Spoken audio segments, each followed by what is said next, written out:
Hi friends, எல்லாருக்கும் வணக்கம். So இன்றைக்கி பார்த்திங்கன்னா உண்டியல் வந்துட்டு உடச்சிட்டாங்க போட்டு கீழே தெரியாமல். ஸோ அதனால் வந்துட்டு இதில் வந்துட்டு என்னோடய பொண்ணோட சேவிங்ஸ் தான் வந்துட்டு போட்டு வச்சுருந்தாங்க. ஸோ இது வந்துட்டு எவ்வளோ இருக்குன்றதான் நீங்கள் பார்க்க போகிறோம். ஸோ கொஞ்ச நாளாக தான் சேர்த்துட்ருக்காங்க.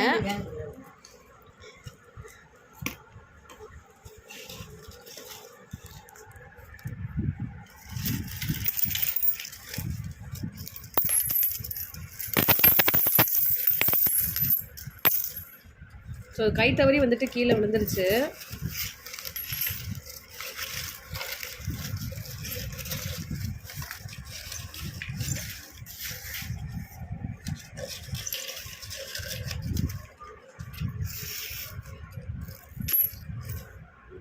ஸோ இது வந்துட்டு எண்ணிட்டு டோட்டலாக எவ்வளோ இருக்குன்றதை பார்க்கலாம்.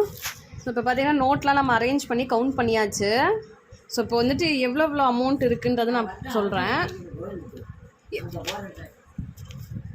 ஸோ 20 ரூபா நோட்டில் பார்த்தீங்கன்னா டோட்டலாக வந்துட்டு 23 நோட் இருக்குது. ஸோ கால்குலேட் பண்ணால் 460 வருது. ஸோ அடுத்தது 100 ரூபா நோட்டில் ஒரு நோட் இருக்குது. 10 ரூபா நோட்டில் பார்த்தீங்கன்னா டோட்டலாக வந்துட்டு 18 நோட் இருக்குது. 180 இருக்குது அதில். அதுலேயும் 50 ருபீஸில் பார்த்தீங்கன்னா கரெக்டாக 10 நோட் இருக்குது. ஸோ அதுவே வந்துட்டு நமக்கு 500 வந்துடுது. அது இல்லாமல் 5 ருபீஸ் காயினில் வந்துட்டு 17 காயின்ஸ் இருக்குது. 10 ருபீஸ் காயினில் 10 காயின் இருக்குது. 10 ருபீஸ் காயினில் வந்து 5 காயின் இருக்குது. 1 ருபி காயினில் 10 காயின்ஸ் இருக்குது. 2 ருபி காயினில் 8 காயின்ஸ் இருக்குது.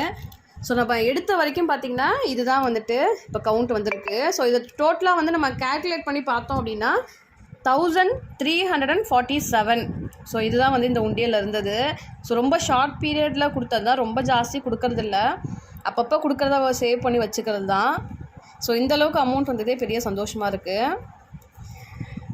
ஸோ சேவிங்ஸ்ன்றது லைஃப்பில் நமக்கு ரொம்ப முக்கியமான ஒரு விஷயம். கண்டிப்பாக இந்த வயசுலேருந்து நம்ம அதை வந்து சொல்லி கொடுத்தோம் அப்படின்னா கண்டிப்பாக பின்னாடி வயசில் நல்லா வந்துட்டு அவங்களுக்கு யூஸ்ஃபுல்லாக இருக்கும். ஸோ வீடியோ வந்துட்டு உங்களுக்கு பிடிச்சிருந்தது அப்படின்னா மறக்காமல் ஒரு லைக் பண்ணுங்கள். தேங்க்யூ.